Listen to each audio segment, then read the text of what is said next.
inflation. Is it also, we've spoken about this earlier on, is it this trend going to continue as far as, is it going to trickle down to the lower strata of society in your opinion? Yes, I do believe that the pass-through will happen. Already, as was mentioned, you're seeing something on the food side, disinflation. The energy side also is getting better.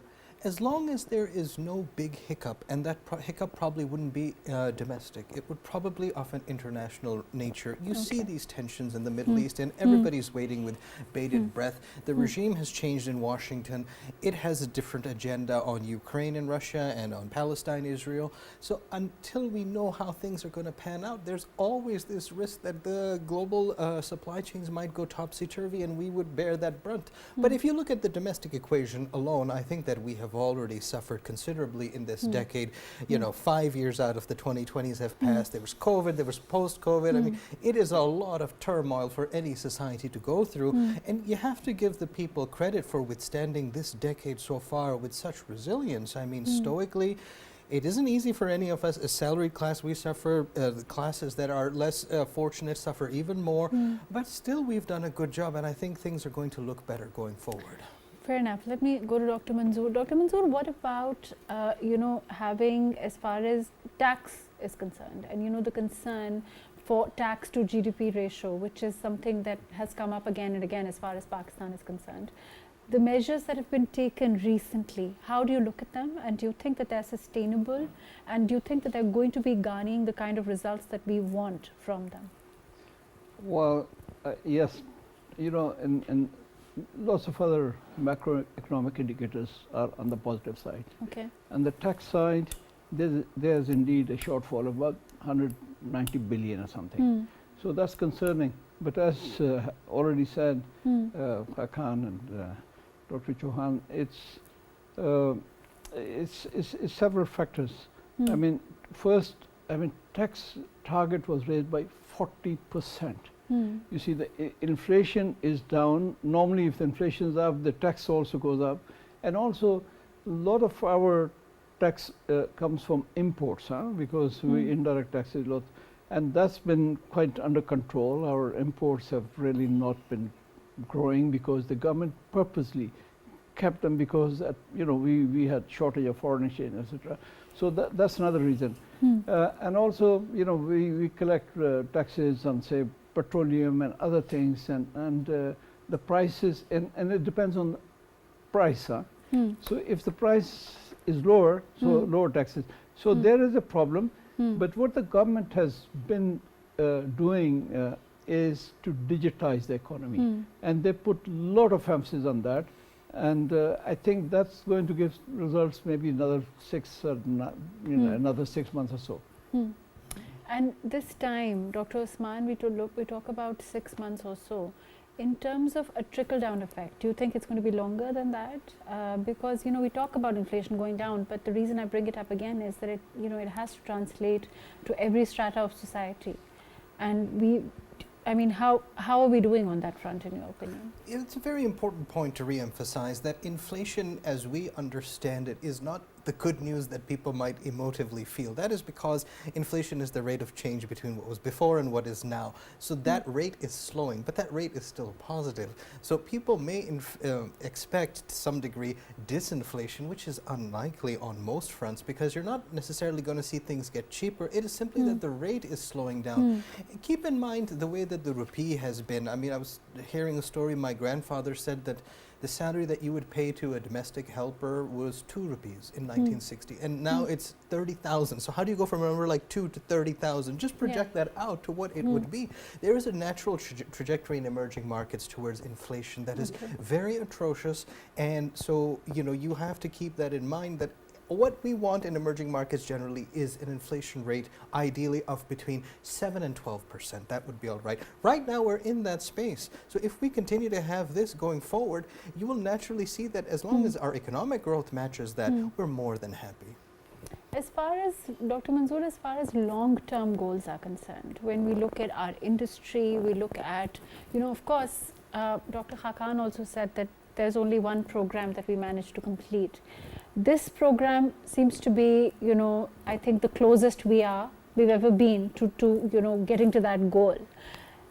when we do get to that, in terms of getting more independent, you know, sustainable ourselves, how long do you think it's going to take us to move towards that as a country, as a nation? Yeah, you see, from where we were, I mean, for the last 4, 5, 6 years, there was a fear, when do we go in default? Yeah.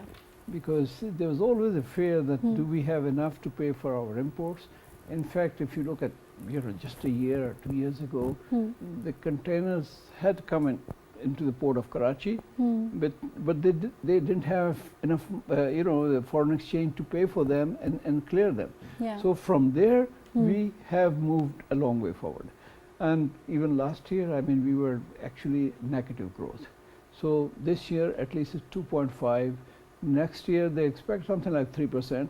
But the indicators are much better. I mean, okay, maybe we did very well in agriculture last year, and perhaps this may not continue because it depends on the weather and other things. The crops. But if international factors, as well as the domestic factors, international factors, as Dr. Chohan was saying, I mean, the big factor is the crude oil and petroleum products, because 30% of our imports come from there. And, you know, only 18 months, or, you know, maybe 2 years ago, the price was above $100. Now it's $70. So that gives quite a bit of relief. And then our bunker crops, because if we don't have to import wheat and cotton and other things, so that saves us, that saves our foreign exchange. So I think we are on the right track, unless something goes wrong. But you're saying it's difficult to say how long it will take for us to become independent the way we want as a nation, to be able to sustain ourselves, basically. Yes, but the government expects, that's what the government is saying, you know, maybe they have more information, that they will not be seeking another program. Another program. So that means that they intend to, but I think they have to do 2 or 3 important things. I mean, whatever commitments they give to IMF on reforms. One is state operated enterprise, because they put something like 900 billion rupees every year in sinking into that. That's one thing. Second is this energy sustainable. I mean, it's been not really. There's a lot of circular debt and losses, etc. and that's the next thing. And the third thing is, you know, this taxation reforms. They are on it, but they have to get going. So these reform processes have been lingering on for too long. You know, at a certain moment you have to, what they say, you got to go for a kill. I mean, you have to finish that. And these reform process that, for example, I think I was listening to something on TV, and they said the Prime Minister is soon going to announce what kind of homegrown reforms are going to be. Yes.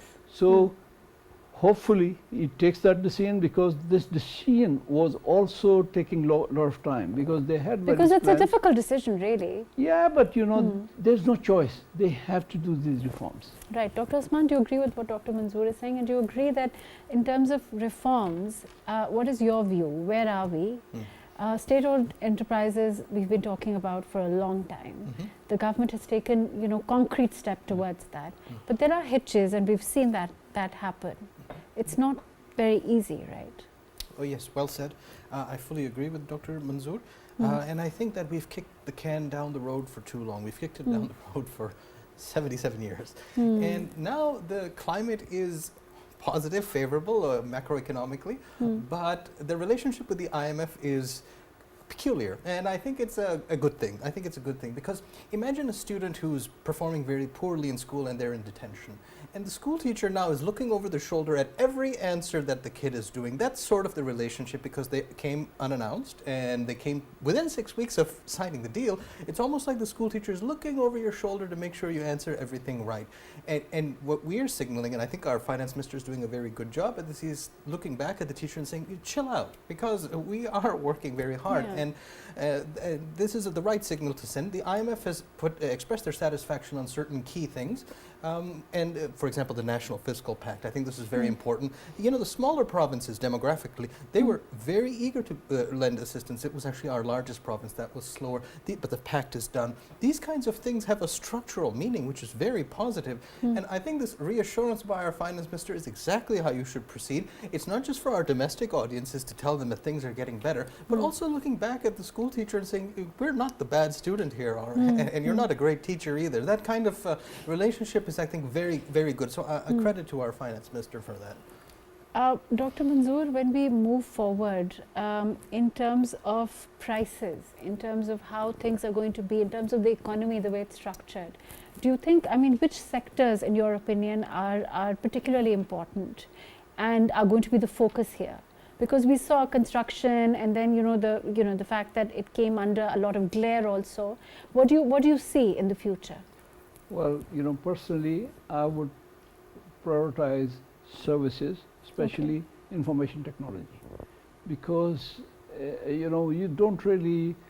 don't have to import anything. You don't for other say manufacturing, you have to import about 80% of that. You do some value addition, but and we've done well in the last 1 or 2 years, but it's still less than 4 billion. India is 200 billion. Why can't we get to 25, 30 billion? But unfortunately, here the government's attention maybe is divided. I mean, we internet, there's problems with internet and all these things. They have to be fully devoted to this. They have to sort out all the problems. Many countries, I can give you even some European examples. For example, East European countries, many of them. So they decided, okay, we'll focus on this, we'll lower the income tax, we'll lower this. And for example, I was giving example of Romania. They used to be going all over Europe as domestic help, etc. And once they made this decision, Europeans are coming to live in Romania because the tax rate is very low. And they're the best performing in that sector. So that will be the first sector.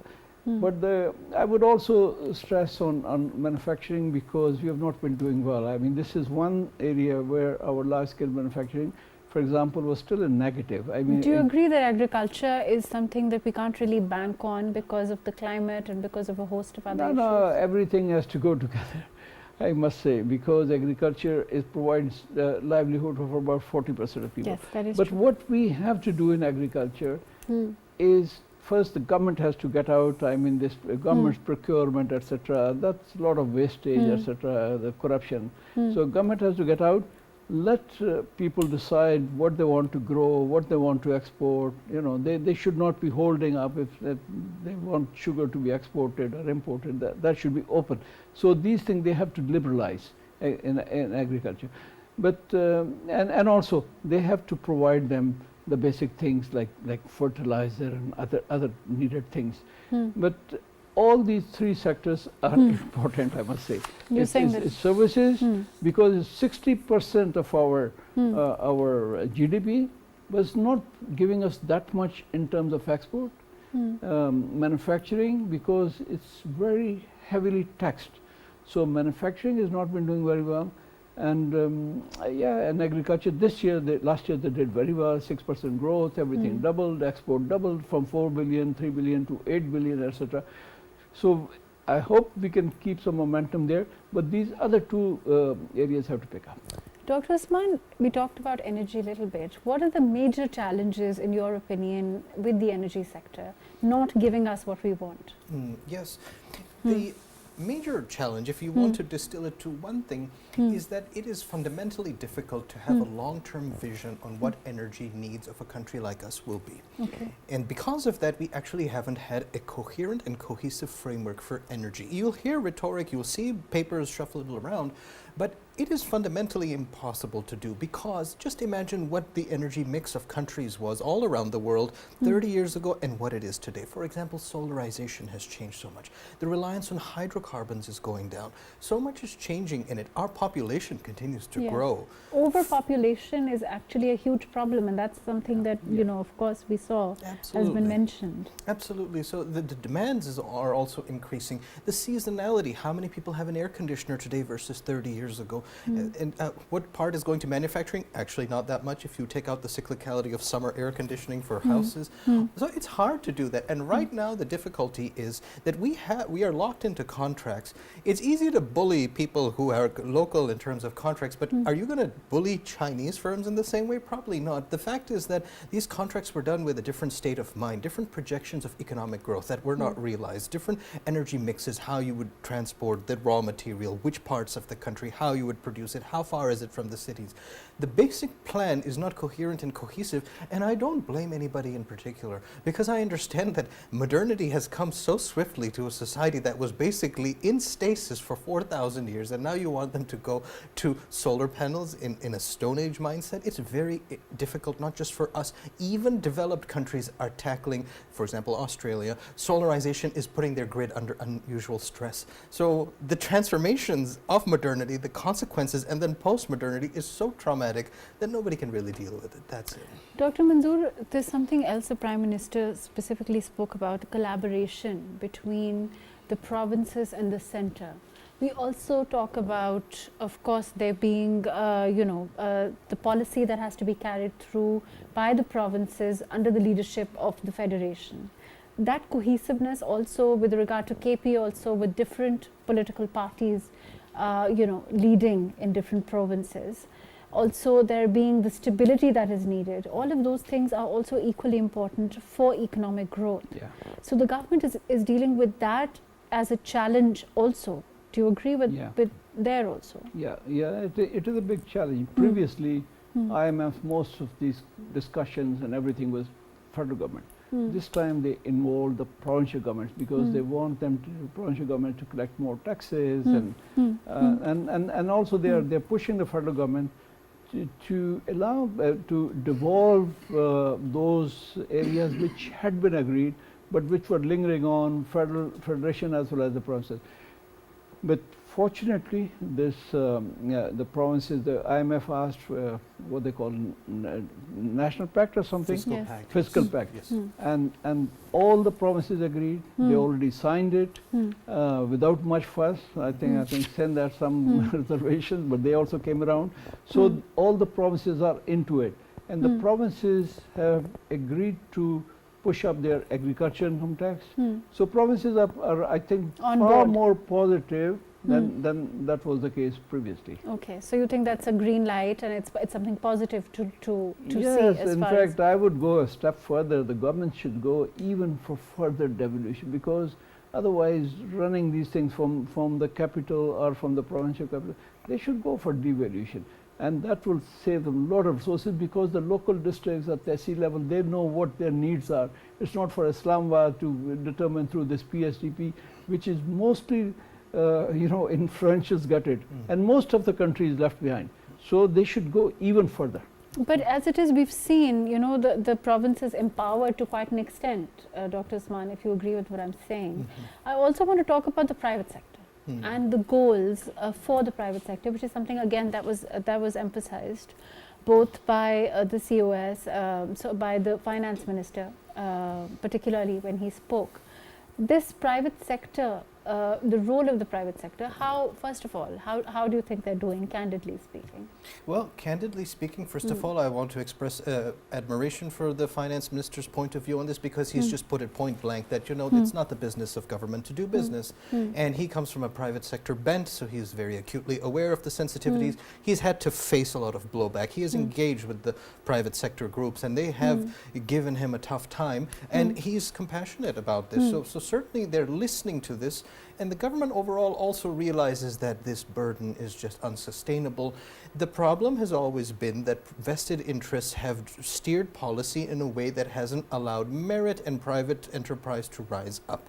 You therefore have monopolies, you have vested interests of all sorts that distort competition. Policies therefore reflect that, and so there's not a level playing field for private sector to come up. You may remember this gesture, I think it was 2 years ago, that the Commerce Chamber, they just handed the keys to the state bank governor and said, we're not ready for this, we just can't handle this anymore. And these are symbolic gestures, but the fact is that the private sector is the driving force, and as Dr. Manzoor mentioned, Eastern Europe, what the revolution was is that it unleashed private energy, and many of those countries are doing very well, even though they're in the shadow of probably expansion of a war, God forbid. So their private energy's release has taken them to tremendous leaps and bounds, plus the EU and all the rule of law and all that helps. Those are exactly the things that we would need here, and we can't expect a savior from outside. The IMF is a bête noire. It is a boogeyman that is being used to push against vested interests, not just in Pakistan, but countries like Peru, Chile, Ecuador. They also used it as a bête noire to push difficult decisions.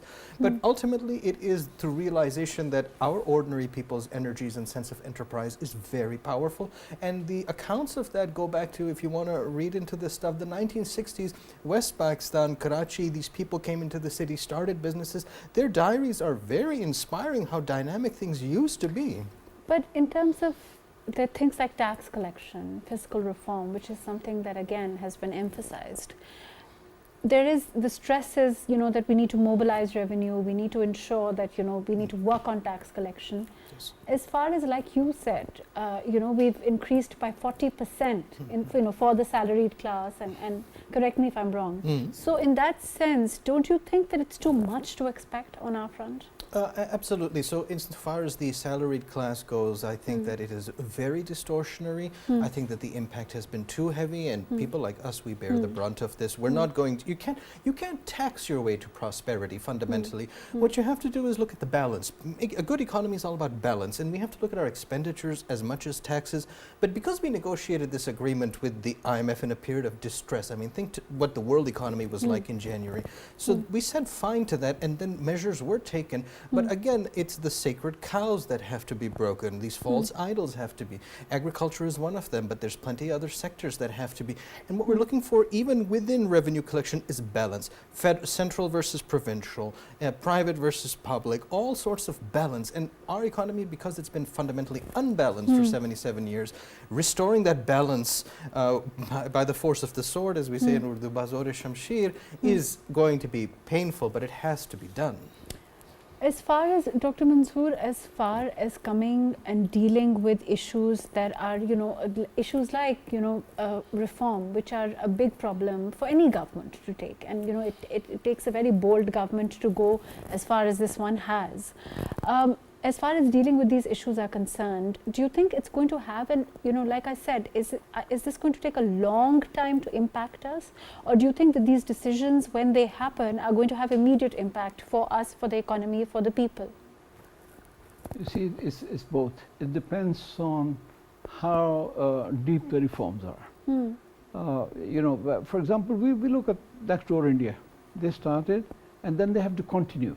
Maybe it's slow, but if from, for example, we are growing now at 2.5%, and maybe it goes to 4%, 5%, 6%, that's good enough. So long you continue. Our problem has been that we go 2 steps and then stop. So we have to continue with it. But reforms anywhere, any country you look at, once they've taken reforms, it had an impact. We just look at last 1 year, 2 years, and even the interim government. And we've seen that interim government took some reforms. Maybe the growth wasn't there, but we are seeing all these results. Yeah. I mean, the deficit is under control, and you look at any indicator. In fact, it's miraculous how Pakistan, where it was going 30 years, as Dr. Chohan was saying, inflation was so high, and within a year it's come down. All those other things. But no, now they are coming to some tough decisions like privatization. Unfortunately, they didn't quite succeed in PIA, but they are there. They can just now tweak it and get some result there. So they can once they get on. Would you say that these kind of hitches were perhaps expected? Oh yes, I mean, this privatization is never easy in any country. I mean, look at any airlines or anywhere. It takes trial and error. I mean, we have been at it for a long time. Okay, we did these banks very successfully in 2004, 5, somewhere. But then there was a military government, and all these banks were really going down. I mean, they were on the verge of default. So that happened. And look at the banks. They are so successful. They are paying so much tax. Previously, they were taking money from the government. Now they are paying money to the government. And so all these other things, I think the government has just to push, and as they've done for some other things like energy reforms. How difficult it was to raise petrol prices. I mean, people were used to Yes. paying, being subsidized, and okay, there was some problem, but then people got adjusted. But do you see all the burden sort of transferring to the people No, immediately? they should not. They should not, because unfortunately we collect too many taxes on indirect. That gets passed on to and they should go to direct sources, a direct tax. For example, you were talking earlier about agriculture tax, or 40% of our economy is this retail, wholesale, and agriculture. So hardly pay even 2%. And then of the 60% of services, like our doctors, like our lawyers, look at their fee and look at what they're paying. So if they are able to, and they should not any longer go on for people who are already overtaxed, like salary class, like some of them, like even manufacturing. They should not, and the other thing they must do is that half of our economy is in the grey sector. So I'm going to talk about grey and black economy. How do you?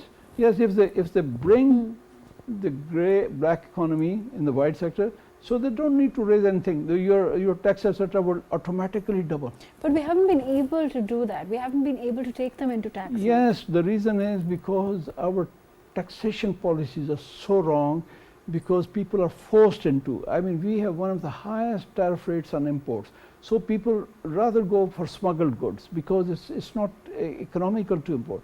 Similarly, the other taxes, sales tax, any of these taxes, they have to do those reforms. They have to bring, and there have been studies done that if they bring down the taxes, actually the rate, if they bring down rate, the actual collection will go up.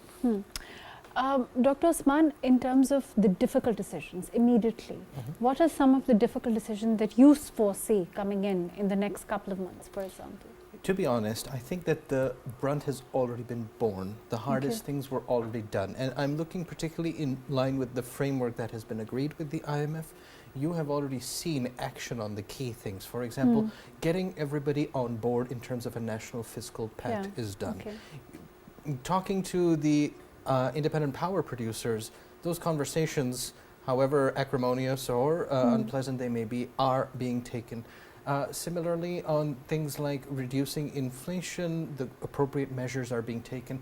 I think that the major suffering has already been done. And I'm appealing to your sensibility as a patriot and a compassionate person, that you hear a little bit of both. I do agree with Dr. Manzoor in the subtext of what he has said, that even when you increase petrol prices, you actually see more cars out there, because there is a lot of crying wolf and things are not as bad. And at the same time, there is a lot of misery out there. A lot of people have had to make tough decisions within their households, which creates discord, which damages the psychology of people and the sociology, which is the direct consequence of economic hardship. But what is said, I'm sorry, I'm just going to interject here, but what is said at this time by most people, and this is not a statement for somebody, again, who's with an economic background, but overall the pinch, so to speak, has been felt by, a lot of the classes that hadn't even, known austerity before, or to be careful, or so in that sense,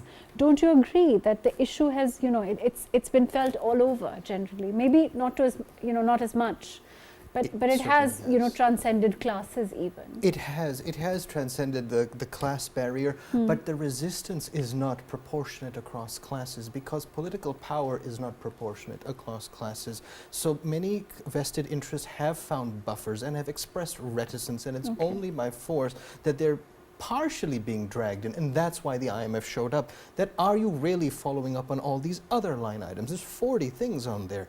So there are different levels of political power among classes, and because of that, you will see more suffering in certain localities, in certain classes. And that is, I think, unfair, because we think of the national interest above all. Dr. Manzoor, do you agree? You think yes, I fully share his views. In terms of so then, if we look at what Dr. Usman is saying, is that we've already done most of the suffering, and now we just have to basically stick to the plan, and we'll be able, and as far as the path is concerned, and then we'll be able to see results. Yes, But it's impossible to have a timeline. No, we have done all those things, but somehow we have not broken into this elite capture. For example, we have a few companies, auto companies, they have very high tariffs and they just, flourish in that. They don't need to export, but they can keep making profit. So there are lots of sectors like this, which are, I should say, they're very powerful, and we have done nothing to make them. So you're saying that unless we tap into those sectors, yes, we cannot have the results that we want. I mean, there'll be partial results, but then it's unfair. Now everybody is saying, why just tax the salary class? Why not others? Because they're feeling the pinch. So, everybody is feeling upset. Why no shopkeeper is paying even 3,000 a month?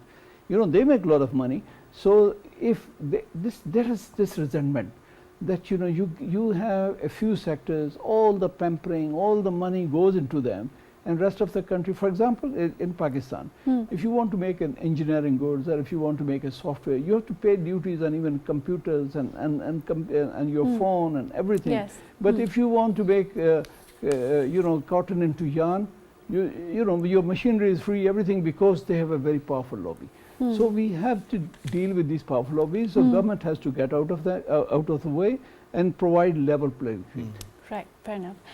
Unfortunately, that's all the time that we have. Thank you so much for being with us today, Dr. Usman Chohan. Thank you for joining us. Dr. Manzoor Ahmed, thank you for your valuable time. Dr. Khan Hassan Najib, thank you for being with us. We spoke about, of course, the IMF staff visit and the way, as far as the economic findings are concerned, and where we are as far as a country in terms of the road ahead and what the government envisages for us. And of course, the fact that the indicators do look good, and if we stick to the path, we will have the kind of results that we want. Of course, tapping into sectors that remain untapped today is a cause of concern for the government, and of course, they seem to be working in that direction, as of course privatization and huge reform underway. Let's keep our fingers crossed, because things seem to be looking brighter as we speak. Thank you so much for joining us today on Perspective.